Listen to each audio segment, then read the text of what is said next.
Assalamu alaikum wa rahmatullahi wa barakatu. Barkanmu da sake kasancewa a cikin wannan tasha tamu mai albarka kuma a wannan shiri namu mai matukar muhimmanci da amfani, wato koyarwa akan ya za a yi ka hana mutane tag ɗinka akan Facebook. Wato wannan koyarwa ta yau za ta mana bayani ne yadda za ka dinga controlling Facebook ɗinka, activities ɗin da ake yi a kai ba kawai yadda mutane suka ga dama haka za su dinga yi maka da Facebook ɗinka ba.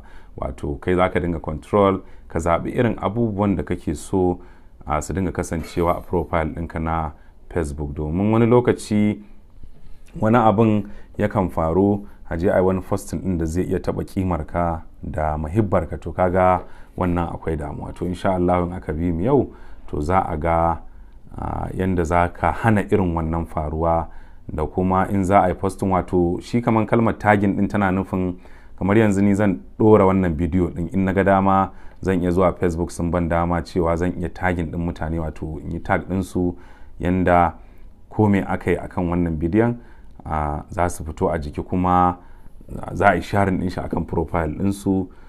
Suna dai da wani alaƙa sosai gaskiya da abin aka riga aka yi tagging ɗinsu. To amma kuma duk da haka saboda Facebook suna duba kimar mutane da sauransu, sun ba da dama in baka so a yi tagging ɗinka akwai yadda za ka je kana. To karin cika mu da surutu, ni ne Musa Suleiman daga Musal Tech.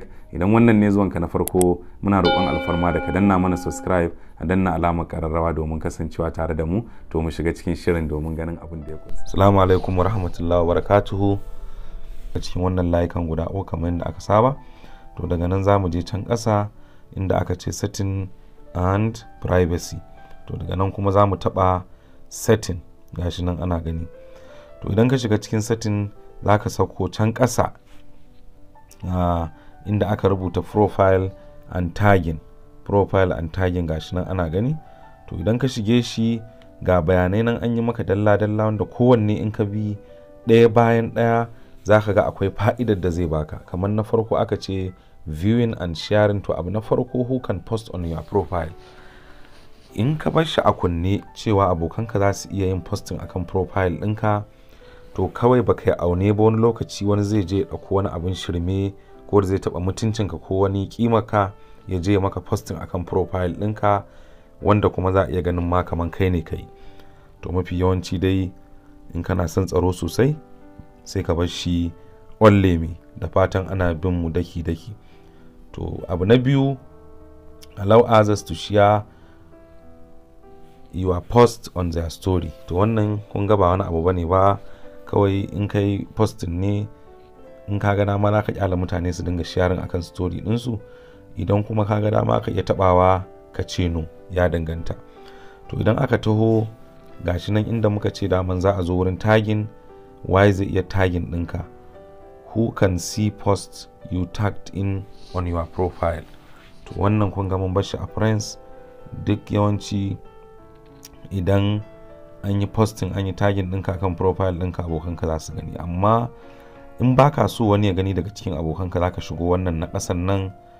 To shi ma in ka shiga zai baka dama sai ka zaɓa a cikin abokananka waye baka so ya ga wannan tagging ɗin.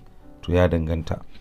Abu kuma na gaba shine kamar yadda muka faɗa, when you tagged in a post, who do you want to add to the audience of the post that can't already see it.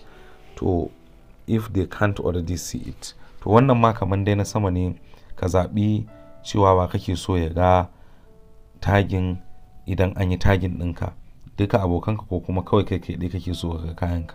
To sai kuma review tag people add to your post before the tag appear on Facebook. Idan aka yi tagging ɗinka, wannan mun fi barin shi a kunne gaskiya, saboda idan aka yi tagging ɗina, ni na fi so misali in fara ganin me aka yi tagging ɗina, ka aje a yi tagging ɗina a wani abu na shirme ko na cin mutunci ga wani ko na wani tada hankali. To na fi so duk wanda ya tagging ɗina sai Facebook sun turo min cewa wane ya yi tagging ɗinka. To idan na so sai in sake shi ya tafi a yi sharing, in kuma na so sai in kashe shi. To in kana so nan inda muke nuna nan zaka shiga sai ka mai da shi on kamar yadda yake haka, da iya haka sai ka mai da shi on. To sai ka yi reviewing din shi. To abu na gaba shine review what other people see on your profile.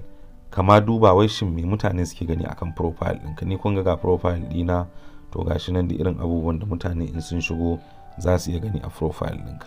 Abu na ƙarshe a yau koyarwarmu shine review posts you are tagged in before the post appear on your profile.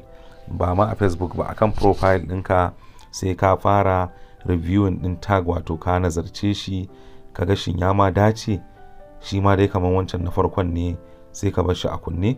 In bai dace ba ba za ka sake shi ba, in kuma ya dace sai ka sake shi. Bambancin wannan da wannan, shi wannan zai yi appearing ne akan Facebook, shi kuma wannan na ƙarshen zai yi appearing ne akan profile. Jama'a, ina fatan wannan abin da muka koyar a wannan shiri yau ya ƙayatar ya burge ku. To idan haka ne, do Allah ku danna mana liking, ku yi subscribing da wannan channel, a yi mana sharing, a yada shi, ilimi ne. Muna godiya kwarai da gaske. Kuma inda wani shawarwari ko wani abin da ake ganin ya dace, a iya zuwa ƙasa wurin comment domin a ba mu shawara ko tambaya ko wani abu. Ina godiya. Ni ne naku Musa Suleiman daga Musal Tech. Bisa.